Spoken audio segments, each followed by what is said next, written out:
नमस्कार, मैं अभिनय आकाश और आप देखना शुरू कर चुके हैं प्रवास साक्षी का special show most live information यानी हमारा 20 जनवरी को अमेरिकी राष्ट्रपति डोनाल्ड ट्रंप ने प्रवासियों का जिक्र किया था। सख्त लहजे में उन्होंने बोला कि अमेरिका की धरती पर अवैध तरीके से जो प्रवासी रह रहे हैं उनके ऊपर एक्शन लिया जाएगा।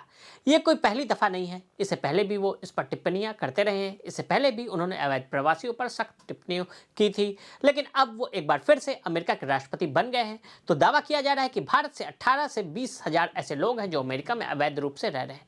भारत उन्हें वापस लाने के लिए ट्रंप सरकार से बात कर सकती है।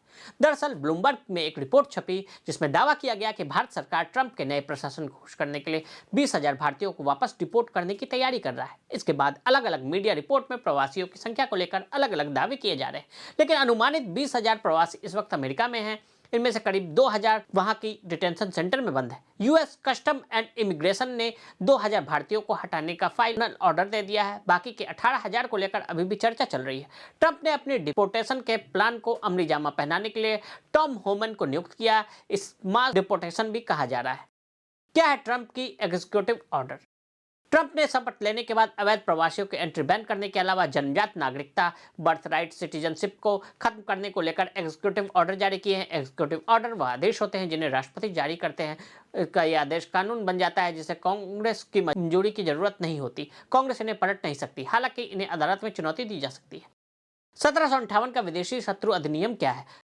1758 के एलियन एंड सेडेशन एक्ट के अंतर्गत खासतौर पर एलियन फ्रेंड एक्ट और एलियन एनिमी एक्ट में उन प्रावधानों को शामिल किया गया जो विदेशी नागरिकों को अमेरिका से निर्वासित करने से संबंधित है। यह कानून अमेरिकी सरकार द्वारा संभावित विदेशी खतरों और आलोचनाओं को नियंत्रित करने के लिए पास किए गए थे। कानून राष्ट्रपति जॉन एडम्स के कार्यकाल के दौरान पास किए गए थे। अधिनियम अमेरिकी राष्ट्रपति को यह आदेश देने का अधिकार देती है कि ऐसे सभी एलियंस जिन्हें वो संयुक्त राज्य अमेरिका की शांति और सुरक्षा के लिए खतरनाक मानते हैं या जिनके पास सरकार के खिलाफ किसी भी देशद्रोही या गुप्त साजिश में शामिल होने का संदेह करने का उचित आधार को निर्वासित करने का आदेश देता है। यूएस नेशनल आर्काइव्स वेबसाइट के अनुसार फ्रांस के साथ प्रत्याशित युद्ध की तैयारी में पारित एलियन और सेडिशन अधिनियम ने विदेशी मूल के अमेरिकियों पर प्रतिबंध कड़े कर दिए और सरकार की आलोचना करने वालों के भाषणों को भी सीमित कर दिया। कब कब लागू हुआ यह कानून? अमेरिका के इतिहास में इस कानून को अब तक 3 बार लागू किया जा चुका है। हर बार युद्ध के हालातों में ही लागू किया जाता है। पहली बार 1812 में, दूसरी बार पहले विश्व युद्ध व तीसरी बार दूसरे विश्व युद्ध के दौरान इसे लागू किया गया था। दूसरे विश्व युद्ध के दौरान लाखों विदेशी नागरिकों को हिरासत में लिया गया था। जन्मजात नागरिकता खत्म। अमेरिका के नए विदेश मंत्री मार्को रूबिया और विदेश मंत्री एस जयशंकर से बातचीत चल रही। उन्होंने कहा है कि हम इस मुद्दे को लेकर बेहद ही गंभीर है और भारत सरकार को इसे हल करना होगा। ऐसे में 18 से 20 हजार भारतीयों को वापस भेजा जा सकता है। इसके अलावा ब्लूमबर्ग की रिपोर्ट में दावा किया गया है कि भारत चाहता है कि H-1B वीजा प्रोग्राम सरलता से चलता रहे। भारत से बड़ी संख्या में स्किल्ड वर्कर अमेरिका जाते हैं। H-1B वीजा का सबसे ज्यादा फायदा भारत को ही मिलता रहता है। जन्मजात नागरिकता क्या है? अमेरिकी जमीन पर पैदा हुए किसी भी बच्चे को अपने आप ही नागरिकता मिल जाती है, चाहे वो उसके माता पिता का इमिग्रेशन या फिर नागरिकता का स्टेटस कुछ भी हो। ट्रंप के आदेश के लागू होने के बाद अमेरिका में पैदा हुए बच्चे को नागरिकता उसी हालात में मिलेगी जब उनके माता पिता में से कोई एक अमेरिकी नागरिक हो, ग्रीन कार्ड होल्डर या फिर अमेरिकी सेना में हो। भारतीय मूल के लोगों पर क्या असर?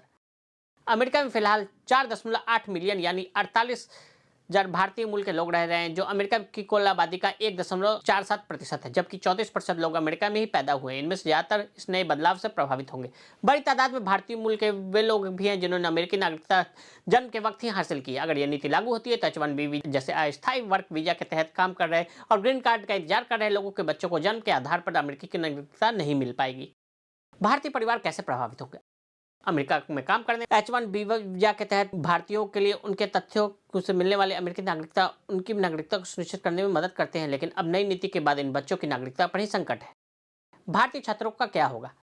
भारतीय स्टूडेंट अमेरिका में पढ़ने वाला दूसरा बड़ा अंतर्राष्ट्रीय समुदाय है। ऐसे में F-1 वीजा पर रह रहे लोगों की शादी और बच्चे होते हैं तो उन्हें नागरिकता नहीं हासिल होगी। ट्रंप के इस आदेश की वैधानिकता को संसद और कोर्ट में साबित करने में वर्षों लग सकते हैं। तो आज हमने आपको ट्रंप के कुर्सी संभालने के बाद लिए गए फैसलों के बारे में बताया। आज के लिए इजाजत। ऐसे रिपोर्ट्स को देखने के लिए देखते रहे प्रवास साक्षी। अगर आप भी लेना चाहते हैं देश दुनिया की तमाम जानकारी तो आज ही सब्सक्राइब करें हमारे चैनल को। साथ ही नीचे दिए बेल आइकन को जरूर दबाएं ताकि हर अपडेट आप तक पहुंच सके।